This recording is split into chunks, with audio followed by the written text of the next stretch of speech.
The scream sliced through the East Wing hallway like a blade through fabric. Piercing, frantic, all wrong. Staff Sergeant David Mitchell froze mid-step. His hand instinctively reached for his radio. 20 yards forward, the hallway appeared empty. Late afternoon sunlight streamed through tall windows. Everything seemed perfectly ordinary, except for that scream. "It hurts. Please make it stop." A young voice, trembling with terror. Then nothing. Absolute, crushing silence. Mitchell's training engaged before rational thought could. Years of military operations abroad. Countless deployments. Moments where split seconds meant survival or tragedy. He recognized that silence. The type that follows when someone realizes they've been detected. The type meant to conceal. He advanced. Not sprinting. Not yet. Measured, professional but swift. The voice originated somewhere near the private study areas. 3 doors left, 2 right, all shut, all supposedly vacant this hour. The royal children were scheduled for instruction in the West Wing. Princess Charlotte should be with her instructor, practicing French and arithmetic. Should be. Mitchell approached the first door, pressing his ear against polished wood. Silence. Second door, nothing. The third entrance, narrower than the others, accessed a storage area converted for private music practice. He'd passed it countless times, never considering it twice. Now his palm rested on the handle. "Hello?" A woman's voice emerged from within, composed, perhaps excessively so. "Who's there?" He identified that voice. Queen Camilla. "Staff Sergeant Mitchell, Your Majesty. Royal protection, I heard." He hesitated, selected his words carefully. "I heard a commotion. Protocol demands investigation." "There's no commotion here, Sergeant." The voice approached the door. "I'm merely assisting Charlotte with piano practice. She's struggling with a challenging composition. You understand how dramatic children become." Everything sounded reasonable. Perfectly reasonable. Children did struggle. They did react dramatically. Charlotte was studying piano. Except Charlotte's piano instruction occurred Tuesdays and Thursdays. Today was Monday. Except her regular instructor was Mrs. Patterson, who possessed a key and wouldn't secure the door during sessions. Except that scream. That particular terrified scream didn't suggest frustration over incorrect notes. It suggested pain. "Ma'am, I need visual confirmation everything's satisfactory." Standard security procedure. A pause. 2 heartbeats. 3, each one extending infinitely. "This is quite irregular, Sergeant. I don't appreciate my time with my granddaughter disrupted by excessive security measures." Granddaughter. The word lingered. Technically accurate. Camilla was wed to King Charles. Charlotte was his grandchild. But Mitchell had served the palace sufficiently long to understand the actual dynamics, recognize what remained unspoken at formal occasions. Notice which children brightened when certain family members appeared and which ones retreated. Charlotte always retreated around Camilla. He'd observed it 6 months prior. Minor detail. Probably insignificant, but he'd observed it. "I understand, Your Majesty. This requires just a moment. Palace security requirements." He maintained his voice respectful yet firm, the tone communicating, "I'm performing my duty. You may object, but I'm proceeding regardless." The lock disengaged. The door opened 6 inches. Camilla's face materialized in the gap, composed, refined. A slight smile absent from her eyes. "As you observe, everything is perfectly satisfactory." Mitchell looked beyond her, into the space. Piano in the corner, music stand. Charlotte seated on the bench, hands clasped in her lap. School uniform pristine, hair immaculate, staring at her hands. Too pristine, everything too pristine. Princess Charlotte. Mitchell addressed her directly, violating protocol. "Are you satisfactory?" The girl's head lifted marginally. Her eyes connected with his momentarily. 1 moment. But he registered it. The fear, the appeal, the desperate hope someone would finally recognize. Then she looked down again. "Yes, Sergeant Mitchell. I'm satisfactory. Just frustrated with my scales. I continue making errors." Her voice steady, controlled. The voice of a child instructed precisely what to articulate, who understood the repercussions of articulating anything else. "There." Camilla's smile expanded fractionally. "You observe. Now if you'll excuse us, we must resume practice. Charlotte has a recital approaching." Mitchell didn't retreat. His eyes surveyed the room again. Piano, music, precisely arranged chairs, a small table with tea service. All ordinary, all exactly proper. But Charlotte's hands, he could observe them now, clasped in her lap. Her knuckles colorless, gripping so intensely her fingers trembled. And on her left wrist, barely visible beneath her uniform sleeve, a red mark. Fresh, inflamed. Before we proceed, ensure you subscribe. Leave a comment below indicating where you're watching from. Now, back to what transpired next. Your Majesty, I need to speak with Princess Charlotte. Privately, security matter. Camilla's expression remained unchanged, but something in her eyes shifted. Ice forming over deeper ice. I'm afraid that's impossible, Sergeant. Charlotte is in my supervision this afternoon. Her parents specifically arranged. Then I'll need verification from Prince William or Princess Kate directly. They're in Scotland today. You're aware of that. Then, with Captain Wells, head of Royal Protection, an extended pause. The smile vanished. Now you're exceeding your authority. I'm following protocol. When a royal family member appears distressed, we verify their safety. Direct visual confirmation. Standard procedure. Following any reported incident. There was no incident. I heard a scream, ma'am. That constitutes an incident. They faced each other. 2 seconds. 5. 10. A contest of wills executed in silence, while Charlotte sat frozen at the piano bench, hands trembling more intensely now.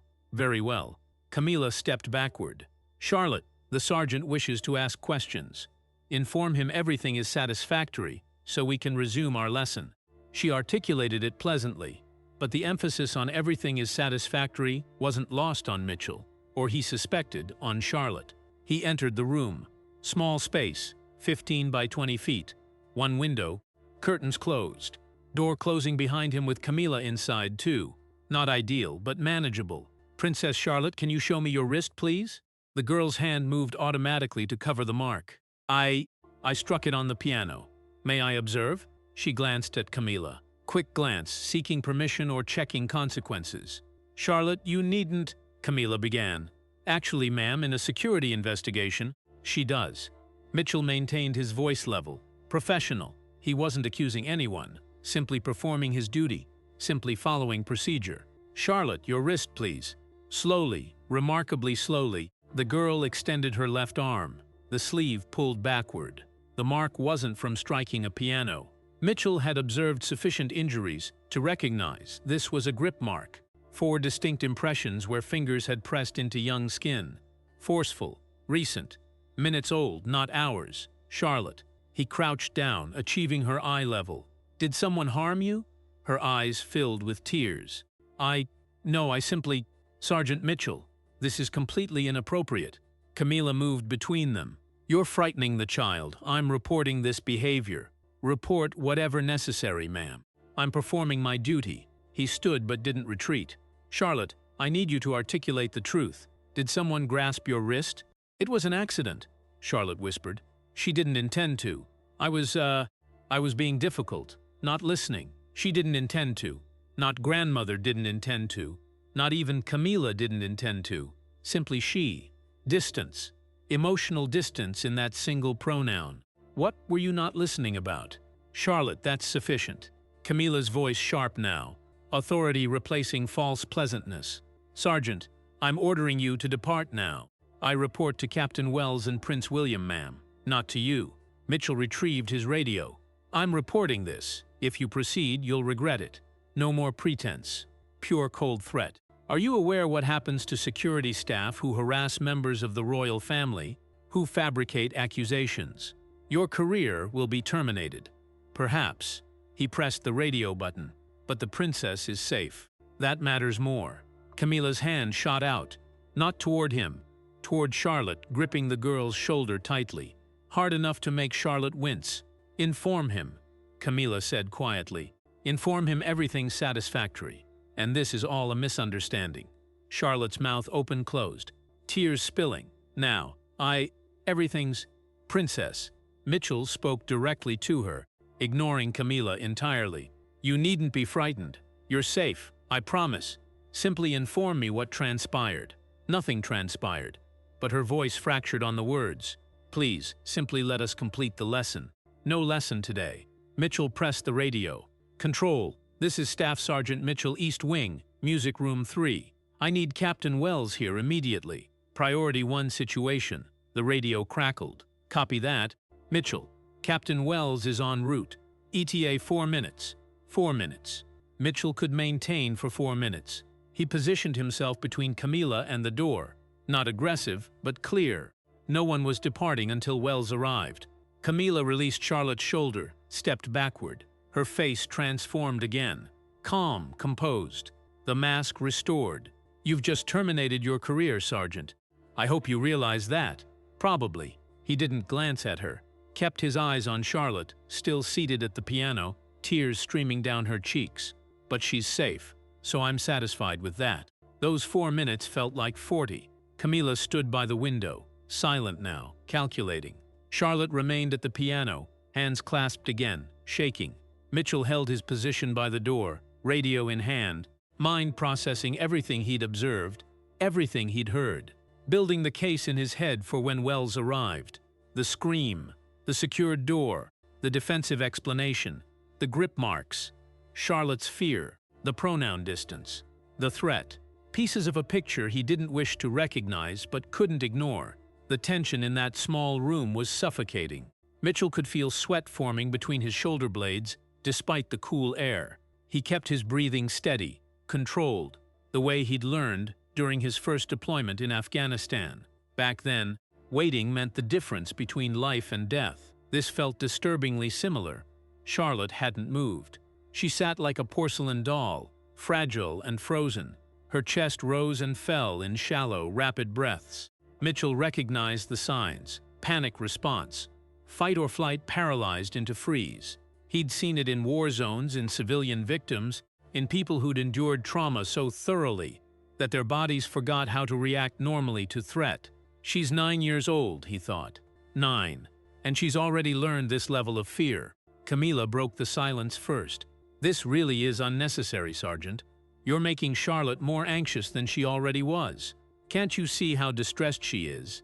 This is your doing, not mine. The gaslighting was textbook. Shift blame. Make the rescuer the villain. Make the victim doubt their own perception of reality. Mitchell didn't take the bait. Princess Charlotte, can you tell me what you were doing before I arrived? Just practicing. Her voice barely a whisper. Scales, arpeggios, the things grandmother wanted me to learn, wanted or demanded. Charlotte's eyes flicked toward Camila, then quickly away. Fear response. Checking for punishment. Wanted. She wanted me to improve, to be better, to not embarrass the family. Those last words carried weight. Rehearsed weight. The kind of language adults imposed on children, then expected them to internalize and repeat. The family has standards, you understand. Camila interjected smoothly. Charlotte is being prepared for a very public role. These lessons are necessary. Sometimes firmness is required when a child is being obstinate. Firmness. Mitchell filed that word away. Another carefully chosen euphemism. 2 minutes had passed. 2 more to go. He noticed something else now. On the small table with the tea service, 2 cups. One nearly full, tea barely touched. The other empty, and beside the empty cup, a plate with biscuits. All of them intact. Untouched. Charlotte hadn't eaten, hadn't drunk. Despite being in this room for over an hour, according to the timeline he was constructing, she'd consumed nothing. Either she wasn't hungry, or she wasn't allowed to be. Your tea's getting cold, Princess, Mitchell said gently. Would you like to drink some? Charlotte's hand moved toward the cup, then stopped. She glanced at Camila. There it was again, permission-seeking, trained behavior. She's not thirsty, Camila said. Are you, Charlotte? The girl shook her head. Too quickly, too obediently. Mitchell's jaw tightened. How many times had this played out? How many small permissions denied? Small autonomies stripped away until this child learned that her own body's needs mattered less than someone else's approval. The door opened. Captain Wells entered with Sergeant Barrett and another guard Mitchell recognized as Thompson. Both were solid officers. Both had children of their own. Both would understand what they were walking into. Wells took in the scene with one sweep of his eyes. Mitchell at the door, Camila by the window, Charlotte at the piano, clearly distressed. He'd been doing this job long enough to read a room in seconds. Staff Sergeant Mitchell, report. Mitchell presented it cleanly. Factual. No emotion. The scream at 14:47 hours. The secured door. The explanation that didn't correspond with Charlotte's schedule. The marks on her wrist. Charlotte's visible distress and fear responses. Camila's refusal to allow private conversation. The threatening language when he insisted on protocol. Wells listened without interrupting. His expression never changed, but his eyes grew harder with each detail. When Mitchell concluded, Wells turned to Charlotte. "Princess Charlotte, I need you to accompany me, please. We're taking you to see the royal physician simply to ensure you're satisfactory. Standard procedure after any reported incident." "That's completely unnecessary." Camila's voice cut across the room. "Charlotte is satisfactory. This man is fabricating accusations based on nothing. A child cried out during a difficult lesson. That's all this is. Some overreaction by an overzealous guard who's clearly been looking for an opportunity to create drama. Then you won't object if we verify that, ma'am?" Wells gestured to Sergeant Barrett. "Please escort Princess Charlotte to Dr. Morrison. Remain with her throughout the examination." Charlotte stood. Her legs shook visibly. She took one step toward the door, then stopped. Looked back at Camila. The expression on her small face was complex. Fear and something else. Relief, perhaps. Or guilt for feeling relieved. Or terror about what punishment might come later for allowing this to happen. "Charlotte." Camila's voice soft now. Gentle.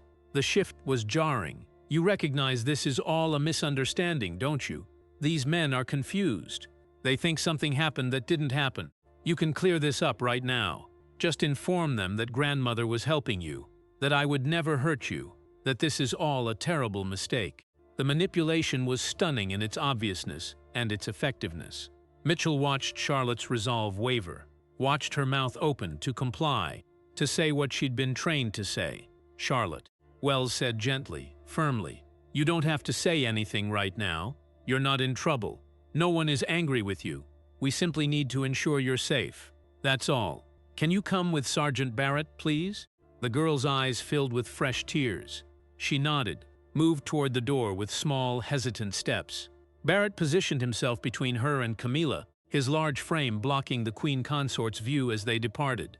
Thompson remained by the door closed. 3 of them now in the room.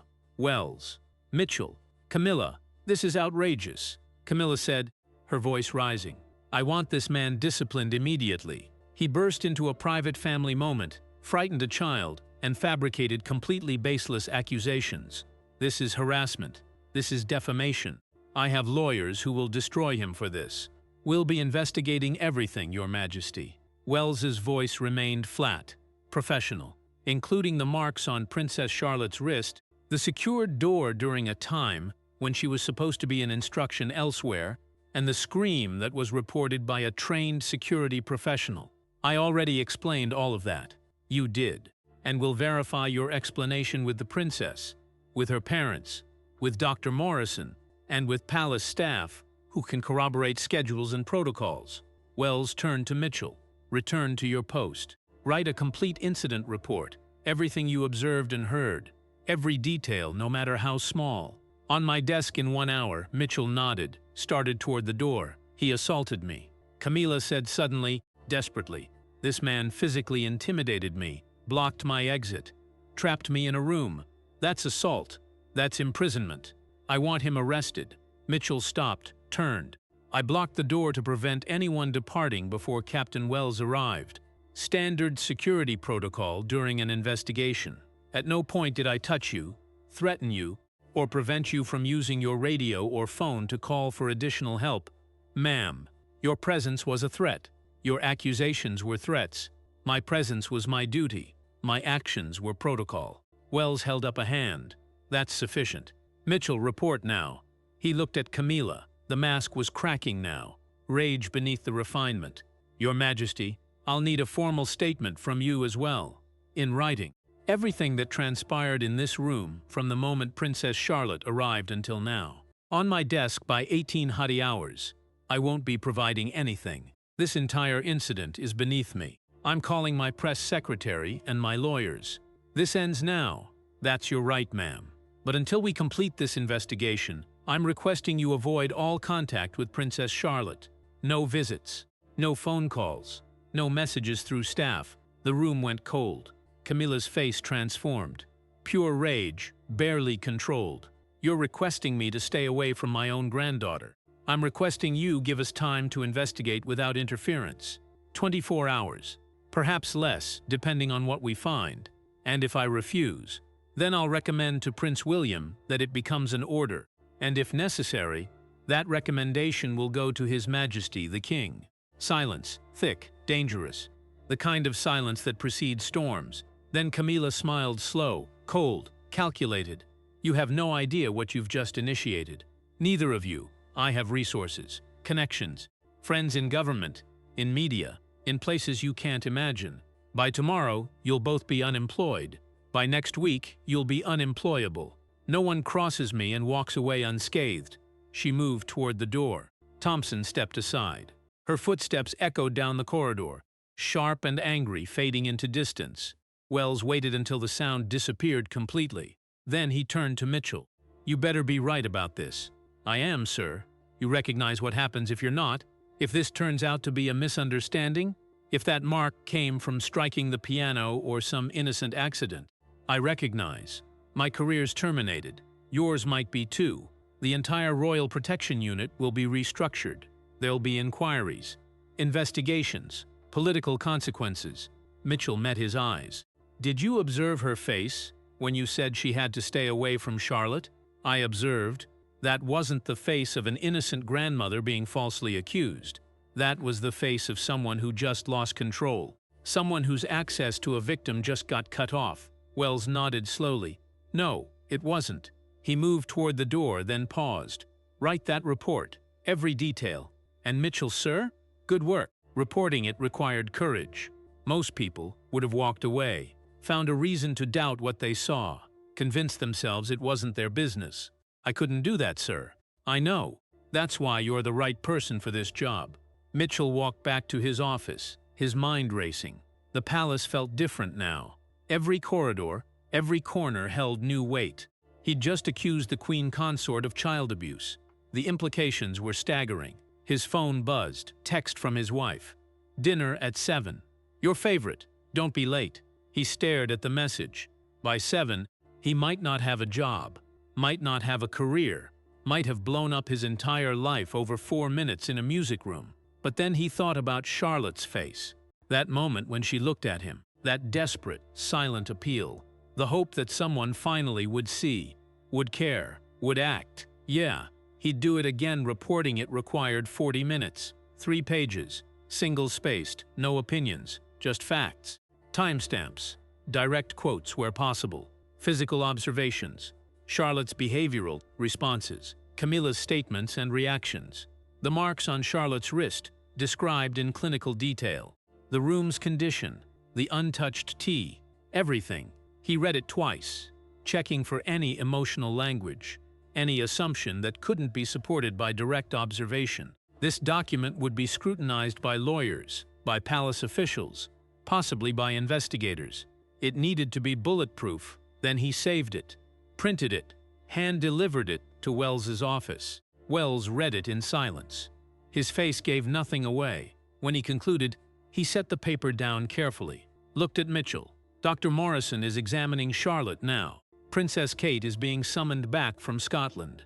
Should land in 90 minutes. Prince William's helicopter departed Edinburgh 20 minutes ago. How's Charlotte? Scared. Asking if she's in trouble. Wells rubbed his face. She's 9 years old and she thinks she's in trouble for being harmed. What does that tell you? Something twisted in Mitchell's chest. That this has been happening long enough for her to internalize blame. Exactly. Wells leaned back in his chair.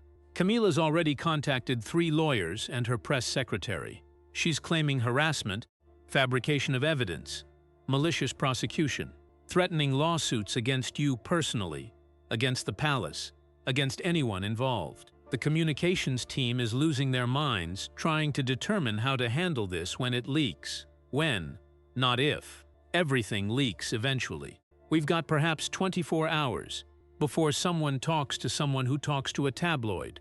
Maybe less if Camila decides to get ahead of the story with her own narrative. Wells stood. Accompany me. You need to observe something. They walked through the palace corridors. Staff members glanced at Mitchell as they passed. Word traveled fast in these halls, faster than official communications. Everyone recognized something significant had transpired. Everyone was choosing sides before they even knew what the sides were. Wells led him to a security office Mitchell rarely entered. The video monitoring room. Banks of screens showing camera feeds from hundreds of locations throughout the palace and grounds. The video technician, a younger officer named Davies, looked up as they entered. "Captain, I've got the footage queued up." Show Mitchell Davies pulled up footage on the main screen. Timestamp 13:15 hours. "This is the East Wing corridor 2 hours before you arrived there, Sergeant." The screen showed the corridor from an elevated angle. Empty, quiet. Afternoon sun streaming through windows. Then Camila entered frame, walking with purpose. Not her usual leisurely pace. Fast, determined, almost aggressive. "Watch." Davies said. 30 seconds later, Charlotte appeared. Walking slowly, school uniform, backpack over one shoulder. She looked tired. The kind of exhaustion that came from attempting to be perfect all day, every day, without rest. Camila stopped, turned, waited for Charlotte to catch up. The camera had no audio, but Mitchell could read body language. He'd been trained in it. Camila speaking, sharp gestures, Charlotte responding, nodding, looking uncomfortable, defensive posture, shoulders hunched, head down. Then Camila's hand on Charlotte's shoulder, not gentle, not grandmotherly, gripping, steering firmly toward the music room. Charlotte's body language shifted, resistant, pulling back slightly, trying to slow down. Camila's grip tightened, visible even on the grainy footage, fingers digging in. Charlotte's face twisted, not pain yet, but discomfort, apprehension. They disappeared into the music room. Door closed behind them. Davies fast-forwarded. 14:20 hours. Door still closed. 14:30 hours. 14:40 hours. No one enters. No one exits. Davies stopped the video. "Then you arrive at 14:47, Sergeant. 3 minutes after we lose audio pickup from that room." "You have audio?" Mitchell asked. "We did." Davies pulled up another screen. "Work orders. The audio system in that room malfunctioned 2 weeks ago. Maintenance was scheduled to repair it next Monday." Wells spoke. "Guess who requested the delay in repairs?" Mitchell didn't need to guess. Camila's private secretary said the room was being utilized for family activities, and they didn't want construction noise. Requested the work be postponed until after Princess Charlotte's school term ended. Davies added. "That's another 6 weeks from now. Convenient timing." Mitchell said quietly. "That's not coincidence." Wells agreed. "That's planning." Davies pulled up more files. "I've pulled footage from the past 6 weeks. Captain, every time Camila and Princess Charlotte were in that room together. 17 documented instances. Always with the door secured. Always during times when Charlotte was supposed to be somewhere else. And always with Camila's private secretary, filing schedule changes at the last minute, so no one questioned why Charlotte was missing from her regular activities." Mitchell felt cold spreading through his chest. 17 times. "That we have footage of," Wells said grimly. "Could be more before we started archiving these particular cameras. Could be other locations we haven't checked yet." He turned to Davies. "Pull everything. Every interaction between Camila and Charlotte for the past year. Every location. I want a complete timeline. Already on it, sir." Davies was typing rapidly. "Should have preliminary results by tonight." Wells looked at Mitchell. "Dr. Morrison's finished his examination. Medical records are being sealed by Prince William's order until he and the Princess of Wales return. But Morrison asked to speak with you personally." They found Dr. Morrison in his office. Late 50s. Silver hair. Calm demeanor that came from decades of treating royals and keeping secrets. But his eyes were troubled now. Angry. He stood when they entered. "Sergeant Mitchell, I understand you're the one who intervened today." "Yes, sir." Morrison nodded slowly. "Then I owe you my thanks. And an explanation of what I discovered." He opened a folder on his desk. Medical photographs. Mitchell had observed plenty of injuries during his military service. Afghanistan, Iraq, peacekeeping operations. He knew what fresh bruises looked like, knew what defensive wounds looked like, knew what systematic abuse looked like. These were all of those.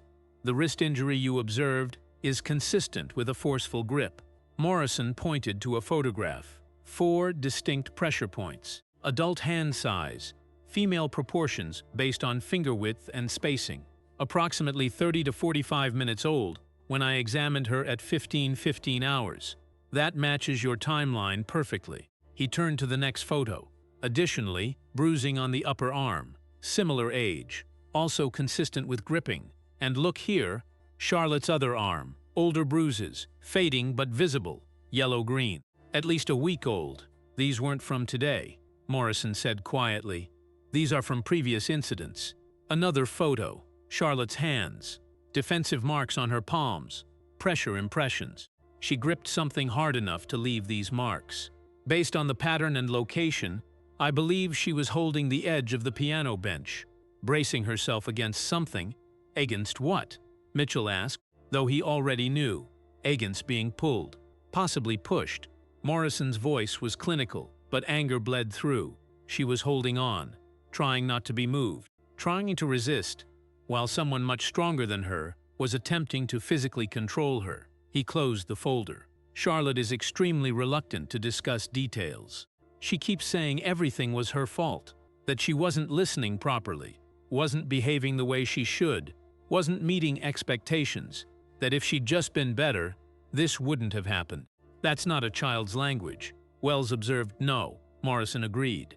That's taught language, conditioning, systematic psychological manipulation, designed to make the victim believe they're responsible for their own abuse. He sat down heavily. I've been the royal physician for 15 years, gentlemen.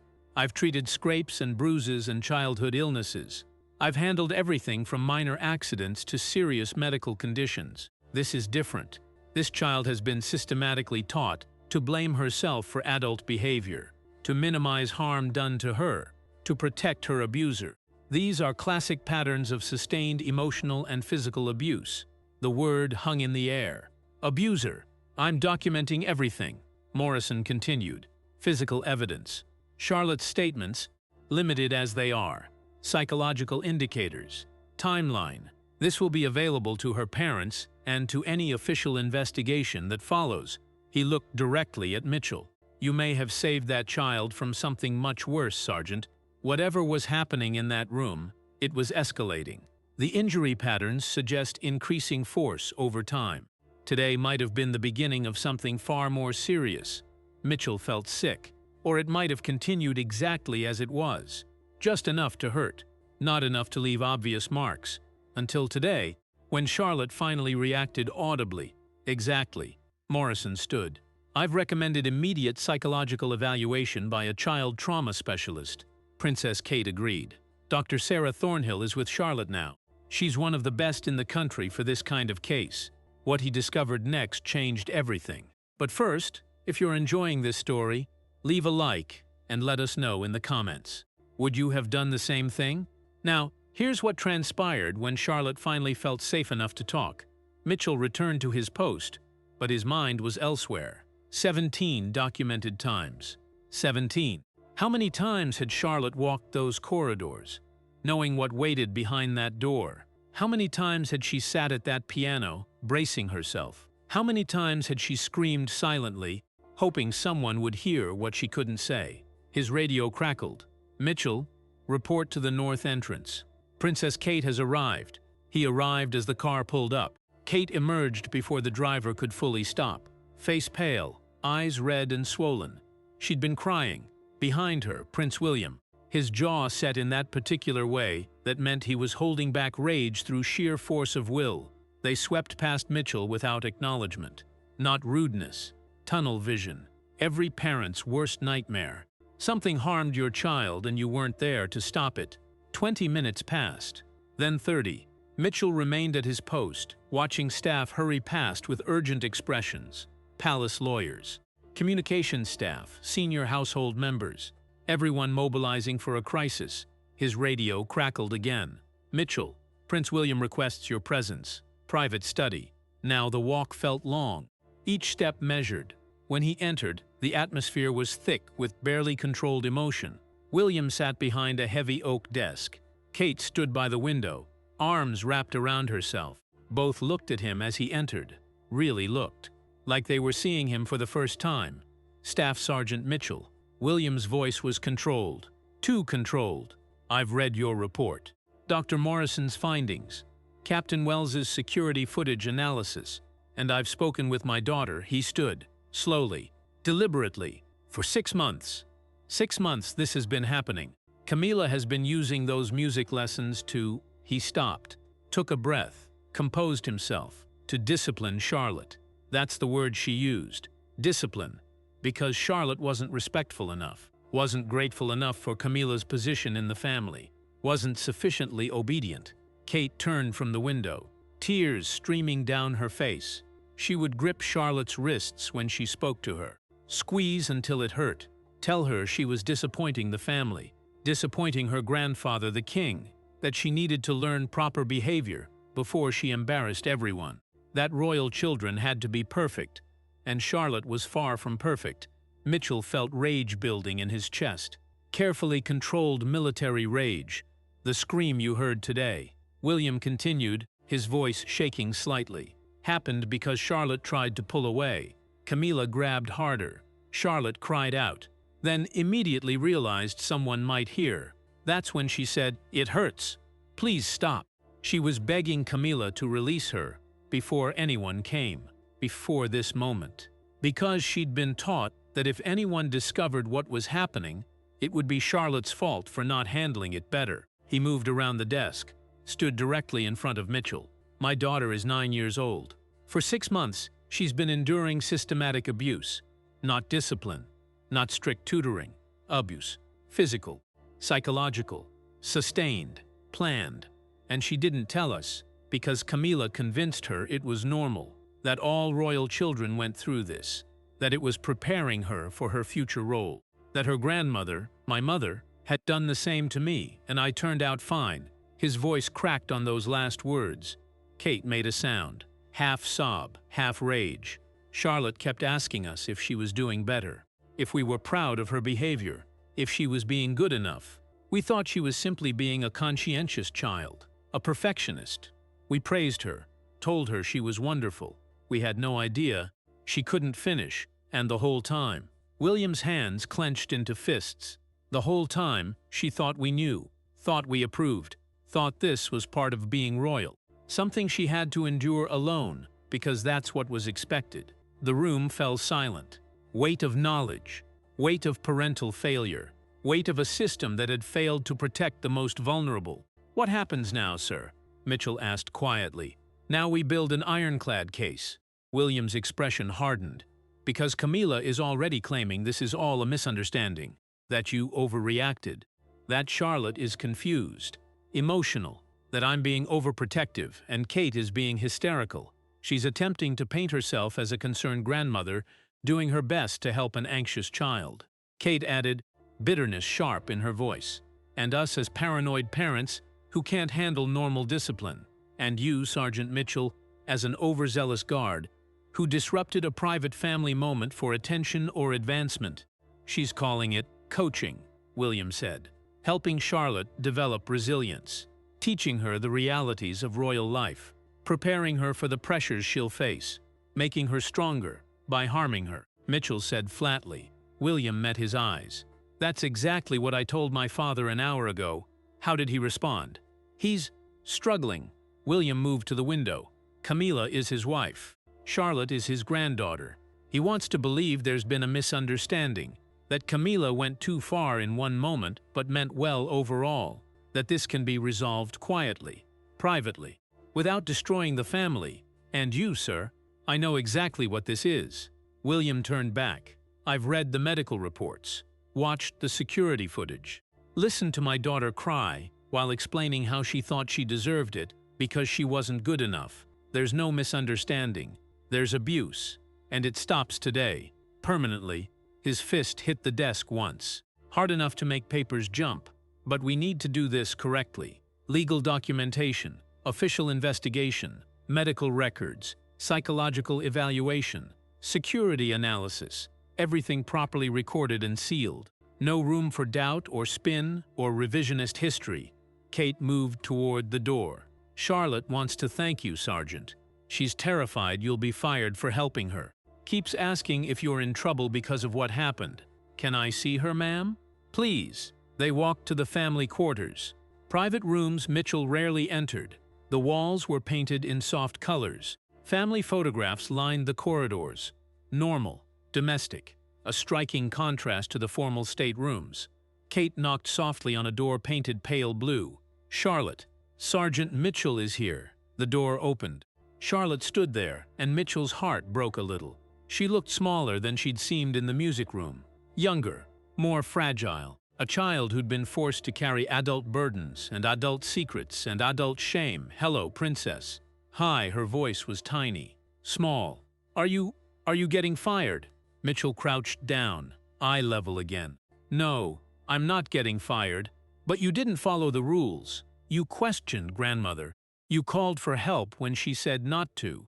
Sometimes rules matter less than doing what's right. Charlotte considered this with the seriousness only children possess. Mommy and Daddy said the same thing. They're right. And Charlotte? Yes? I'm sorry I didn't tell you everything in the music room when you asked if I was okay. Her eyes filled with tears. I was scared. Scared of what would happen if I told. Scared no one would believe me. Scared it would get worse. You don't need to apologize. You were scared. That's completely normal. You were protecting yourself the only way you knew how. Grandmother said being scared was weak. That royal children don't cry. That I needed to be stronger. Mitchell felt rage surge again. Controlled it. Royal children are still children, Charlotte. Being scared is normal. Crying is normal. Wanting someone to help you is normal. What happened to you was not normal, and it was never, ever your fault. She looked at him. Really looked. Searching his face for the lie, for the trap, for the moment when the adult would reveal this was all a test and she'd failed again. But Mitchell just stayed there, patient, steady, meeting her eyes. Thank you, she whispered finally, for not leaving, even when she told you to, even when it was hard. You're welcome. She stepped forward, hugged him, quick, brief, then pulled back, embarrassed by her own vulnerability. Can I ask you something? She said. Of course. Will you still be my guard, or do they have to move you somewhere else now? Mitchell looked at Kate. She nodded slightly. I'll still be here, watching out for you. Charlotte smiled. First real smile he'd seen from her. Small, tentative, fragile, but real good. Because you're the best one. The other guards are nice, but you actually see things. You noticed something was wrong when nobody else did. After Charlotte returned to her room, Kate walked Mitchell back toward the main corridor. What you did today required courage, Sergeant. Most people wouldn't have pushed. They would have accepted Camila's explanation, walked away, convinced themselves it wasn't their business, or they were overreacting. I couldn't do that, ma'am. I know. That's why Charlotte trusts you. Kate stopped walking. This is going to get ugly. Camila isn't going to accept consequences quietly. She has resources, connections in government, in media, in the royal household itself. She'll fight back. Let her fight. It might target you directly, your career, your reputation. She's already building a narrative that you're unstable, overreactive, looking for opportunities to undermine her. There'll be inquiries, possibly legal action. Your life will be scrutinized. Mitchell met her eyes. I've got the truth, ma'am. Medical evidence, video footage, Charlotte's testimony, Dr. Morrison's report. Camila's got spin. I'll take those odds. Kate smiled. Sad but genuine. William was right about you. Good instincts. Better integrity. We're removing Camila from all unsupervised contact with the children effective immediately. She'll claim we're overreacting, punishing her for attempting to help. But we don't care anymore. Our children's safety matters infinitely more than palace politics, or family harmony, or keeping up appearances. They reached the main corridor. Kate paused. One more thing. Charlotte asked if she could write you a note. I told her yes. It's not proper protocol, strictly speaking, but she handed him a folded piece of paper. She wanted you to know something. Mitchell waited until Kate departed. Then he unfolded the note. Child's handwriting. Careful letters. Some words spelled phonetically. Dear Sergeant Mitchell, thank you for being brave. Nobody ever stopped her before. I thought maybe this was just how things were, that I had to be better so she would stop. But you showed me it wasn't my fault. You showed me someone would help if I was in danger. I won't forget. Love, Charlotte P.S. You're invited to my birthday party if you want to come. We're having cake. Mitchell folded the note carefully, tucked it into his pocket next to his heart. Yeah, he'd done the right thing. No question. His radio crackled. Wells's voice. Mitchell, we have a situation. Camila is attempting to enter the family quarters. She's demanding to see Charlotte. I need you at the north staircase now. Mitchell ran. Mitchell reached the north staircase in 30 seconds. Wells was already positioned at the base of the stairs. 2 more guards, Thompson and Barrett, flanked the entrance, and Camila stood 3 steps up, hand on the railing, face composed, but eyes blazing with barely controlled fury. This is absurd, she said, voice calm, dangerously calm. I'm being prevented from accessing my own home by my own security staff. On whose authority? Prince William's authority, ma'am. Wells didn't move, didn't back down. As I've explained, you're requested to avoid all contact with Princess Charlotte pending the investigation. Requixed, not ordered. There's a difference, Captain. Would you prefer I make it an order? Camila's smile was ice. You're making a terrible mistake. All of you. This will not end well for anyone involved. That's a risk we're willing to take, ma'am. Are you? She descended 1 step. Because I've been reviewing employment files this afternoon. Staff Sergeant Mitchell here has been with Royal Protection for 11 years. Exemplary record, multiple commendations, not a single disciplinary action until today. Her eyes locked on Mitchell. Until today, when he harassed a senior member of the royal family, fabricated serious accusations, caused unnecessary distress to a child, violated protocol. That's grounds for immediate termination, Sergeant. Do you understand? Your career ends today. Mitchell felt Wells tense beside him, but he didn't respond. Didn't take the bait, Captain Wells. Camila continued, shifting targets. You've served for 30 years. Your retirement is what? 2 years away? Full pension. Comfortable life after decades of service.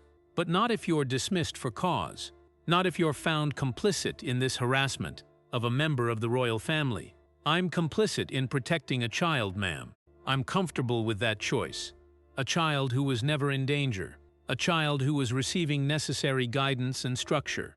Something she clearly needs given her increasingly emotional and attention-seeking behavior lately. Her emotional behavior, Mitchell said quietly, is called trauma response, ma'am. It's what happens when someone is being systematically abused.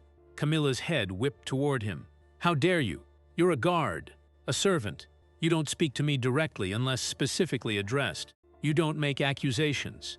You certainly don't use words like abuse about your betters. I'm a human being who witnessed a crime, ma'am. That gives me the right and the duty to speak. You witnessed a grandmother helping her granddaughter develop necessary resilience. Nothing more.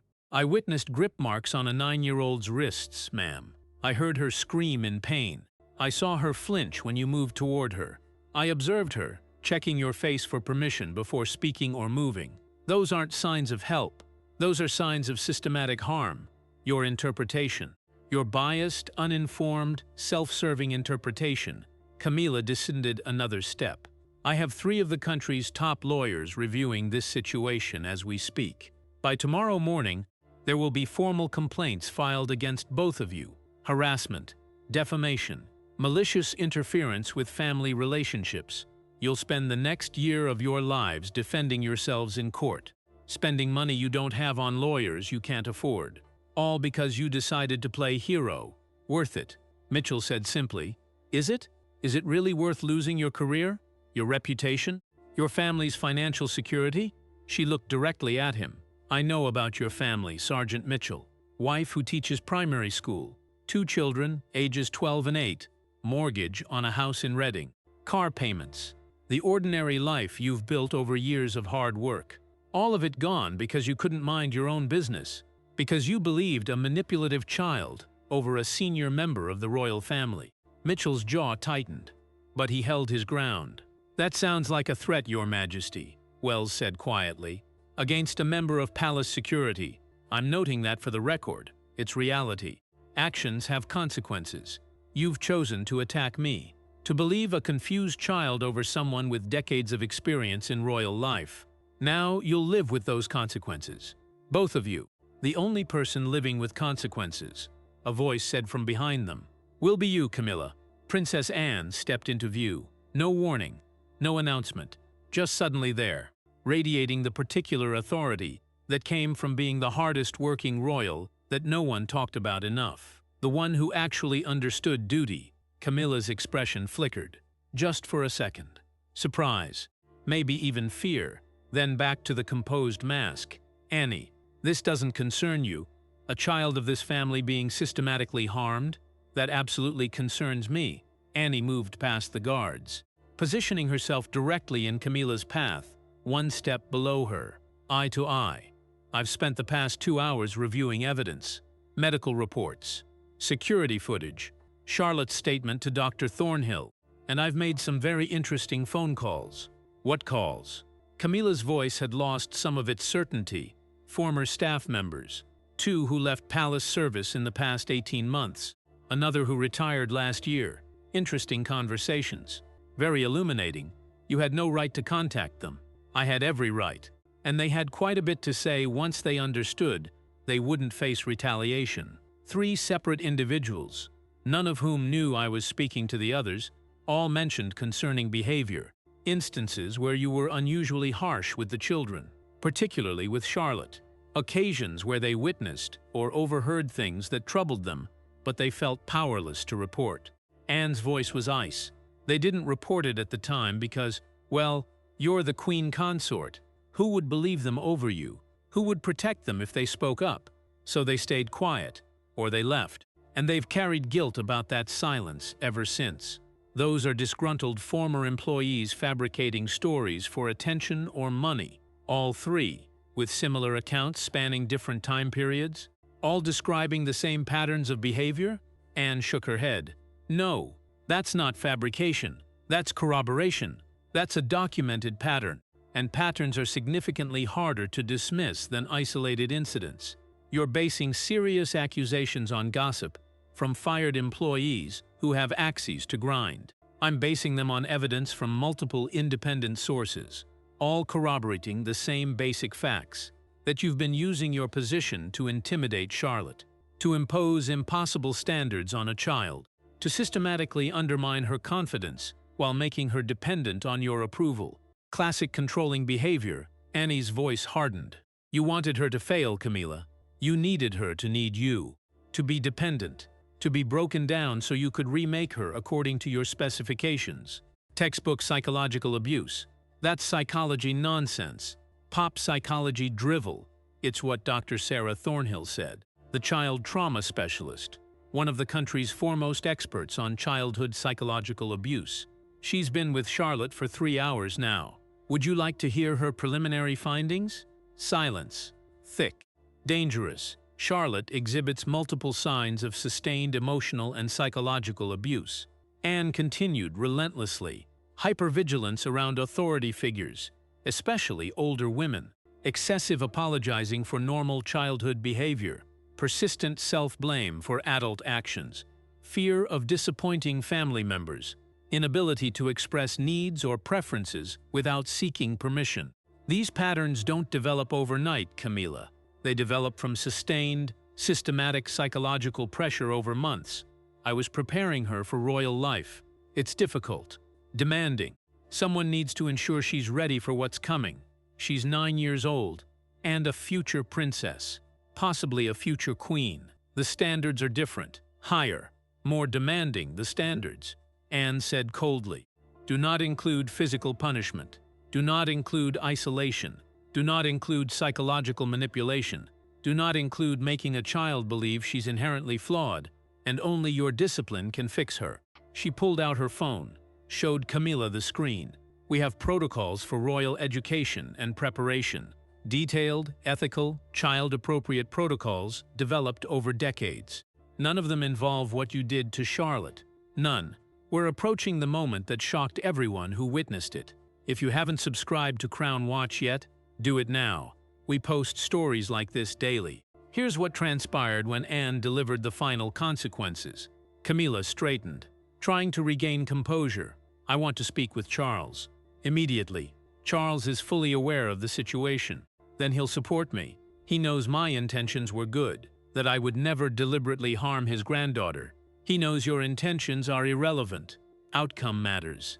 And the outcome is a traumatized 9-year-old child who thought abuse was normal, who thought she deserved it." Annie pulled out a document, showed it to Camilla. "This is an order signed by Prince William and Princess Catherine in their capacity as Charlotte's parents, countersigned by His Majesty King Charles as head of the family. Effective immediately, you have 0 unsupervised access to any of the children. All interactions must be supervised by approved staff members. Any violation results in immediate removal from palace grounds and potential legal consequences." "You can't." Camilla's voice cracked. "You can't do this. It's already done. Additionally, you're being removed from all official duties involving children's charities. No public appearances with any of the children for a minimum of 6 months, possibly permanently. And you'll be undergoing mandatory evaluation by the royal household's behavioral consultants. Non-negotiable. I'm being treated like a criminal. You're being treated like someone who harmed a child and needs to demonstrate they're no longer a threat." Anne pocketed her phone. "Be grateful, Camilla. If this were anyone else, if you weren't married to the king, actual criminal charges would be filed. Child protection services would be involved. But because you're family, and because Charles specifically requested it, we're handling this internally." She paused. "For now, this is William's doing. Kate's. They've never accepted me. Never wanted me in this family. This is Charlotte's doing." She finally felt safe enough to tell the truth. That's the only reason any of this came to light. If Sergeant Mitchell hadn't heard that scream, if he hadn't had the courage to push past your lies, this would still be happening. Annie gestured toward the stairs. "Now you can depart voluntarily and with some dignity, or these guards can escort you. Your choice." Camilla looked at each of them in turn. Wells, Mitchell, Thompson, Barrett, searching for weakness, for sympathy, for anyone who might side with her against this injustice. Found none. Only hard eyes and harder resolve. "This isn't over," she said finally, voice shaking with suppressed rage. "Yes," Anne replied simply. "It is." Camilla turned, walked down the stairs, back perfectly straight, head high, every inch the queen, even in retreat, even in defeat. But her hands shook. Mitchell noticed, so did Wells. So did Anne. When she disappeared around the corner, Anne exhaled slowly. "Well, that was unpleasant but necessary. Will she follow the order, ma'am?" Mitchell asked. "She'll follow it." Anne turned to face him. Charles was extremely clear about consequences if she doesn't. Despite everything, she wants to remain queen consort. That requires staying in Charles's good graces. And right now, those good graces depend entirely on her compliance. She studied Mitchell for a long moment. "You're the one who reported it." Staff Sergeant Mitchell. "Yes, ma'am. Quick thinking, excellent instincts, courage under pressure. Charlotte's extremely fortunate you were there at that exact moment." Anne paused. "Though you should understand this puts you in a difficult position. Camilla will remember your name. She'll be watching for any mistake, any slip, anything she can use to discredit you or seek revenge. Life might become rather complicated for you." "I understand, ma'am. And you're comfortable with that?" Mitchell thought about Charlotte's note, still in his pocket. The trust in those carefully written words. "Yes, ma'am. I'm completely comfortable with that." Anne smiled. Brief but genuine. "Good man. We need more of those around here. Fewer politicians. More people who actually understand duty." She turned to Wells. "Captain, ensure Sergeant Mitchell receives proper recognition for this. Quietly. No public commendations that will draw media attention or paint a target on his back. But his personnel file should reflect that he performed his duties with exceptional courage and integrity under extremely difficult circumstances." "Already planned, ma'am," Wells said. "Excellent. Keep me informed of developments.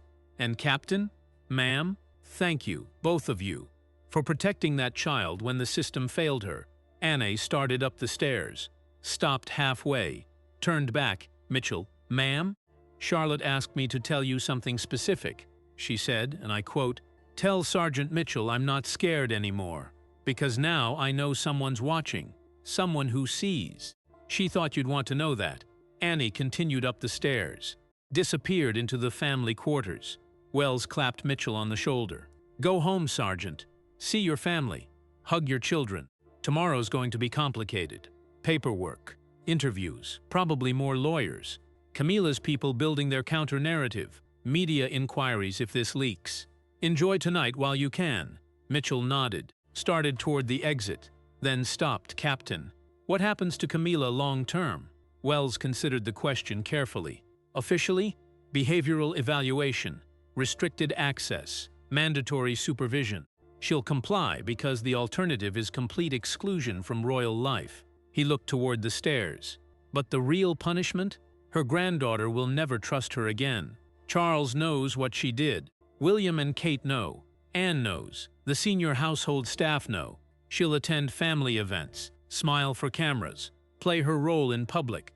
But she'll never have real access again. Never have real influence or power over those children. For someone like Camila, who craves control above everything, that's worse than any legal consequence. That's a life sentence." "Good," Mitchell said simply. Wells smiled, grim but satisfied. "Yeah, I thought you'd feel that way. Get some rest, Sergeant. You've earned it." Mitchell drove home through London evening traffic. Radio played classical music he didn't really hear, mind processing everything. The scream, the confrontation, Charlotte's terrified face, the medical evidence, Anne's intervention, Camila's threats. His phone rang. Unknown number. He debated not answering, then did. "This is Sergeant Mitchell." "Sergeant, this is Dr. Sarah Thornhill, the child psychologist working with Princess Charlotte. I wanted to thank you personally for what you did today. I was just doing my job, Dr. No. Your job was to provide security. What you did was so much more than that. You saw a child in distress, and you refused to look away, even when someone in authority told you to. That requires remarkable moral courage that frankly most people don't possess." She paused. "I've been working with traumatized children for 20 years. What you did today, standing your ground despite pressure from a senior royal, trusting your instincts over a plausible explanation, that saved Charlotte from potentially years of additional harm. How is she, Doctor?" "Relieved. Exhausted. Still scared about what happens next, but also lighter." That's the word her mother used. Like an enormous weight's been lifted from her shoulders. Dr. Thornhill's voice softened. "She's sleeping now. First peaceful sleep in months, according to her parents. No nightmares. No anxiety. Just a child sleeping like children should sleep. That's good." Mitchell felt emotion tightening his throat. "It is. And it's because of you. Because you gave her proof that adults can be trusted to protect her. That speaking truth leads to help, not punishment. That's incredibly valuable for her recovery." She paused. "Thank you, Sergeant Mitchell. Truly. You did extraordinary work today." The call ended. Mitchell drove the rest of the way home in silence. His house appeared ahead. Small, neat garden, lights warm in the windows. Normal life. The life he'd nearly sacrificed today. His wife met him at the door, took one look at his face. "What happened?" he told her. Not classified details. Not Charlotte's name specifically, but the essentials. Child in danger, impossible choice, confronting someone powerful, doing what was right even though it might cost him everything. Sarah listened without interrupting. When he finished, she hugged him fiercely. "I'm so proud of you. I might still lose my job. There'll be investigations. Camila's lawyers. It's not over. You did the right thing. Job or no job, career or no career. You did what was right.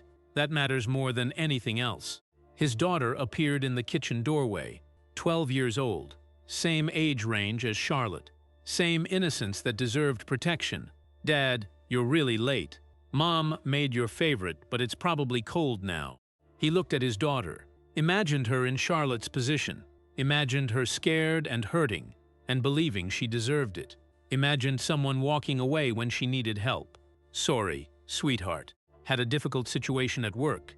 Everything okay now?" "Yeah." He smiled. "Everything's okay now. The final moments of this story are unforgettable. Stay with us until the end. Now here's what transpired next that changed everything. 3 days later, Mitchell was summoned to another private meeting. Not Wells's office. Not a security briefing.